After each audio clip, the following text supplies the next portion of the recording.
বিদ্যুৎ আর ইন্টারনেট না থাকা গাজাবাসীদের রাস্তায় ঘুরে ঘুরে যুদ্ধবিরতির খবর পৌঁছে দিয়েছিলেন সালেহ আল জাফরাওয়ি। ঠিক এর 3 দিনের মাথায় মারা গেলেন তিনি। গাজায় নিভে গেল আরও এক সাংবাদিকের প্রাণ।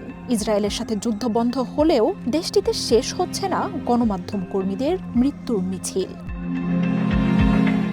ইসরায়েলের সাথে অস্ত্রবিরতির মধ্যেই রবিবার গাজা সিটিতে হামাস ও দুগমুশ সম্প্রদায়ের সংঘাতে প্রাণ হারান সাংবাদিক সালেহ। দুগমুশ ইসরায়েলের সুবিধাভোগী গোষ্ঠী বলে জানান স্থানীয়রা।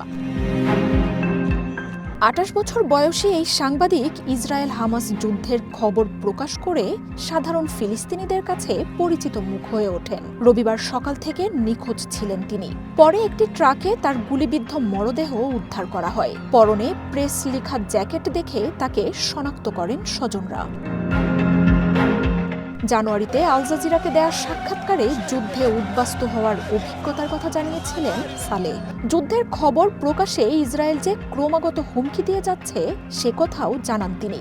এত হুমকি পাওয়ার পর কখন জীবন শেষ হয়ে যাবে সেটা ভেবে বেঁচে থাকার প্রতিটা মুহূর্তই উপভোগ করার কথা জানিয়েছিলেন আল জাফরাওয়ি। 2023 সালের অক্টোবরে গাজায় যুদ্ধ শুরুর পর 270 জনের বেশি গণমাধ্যম কর্মী নিহত হন।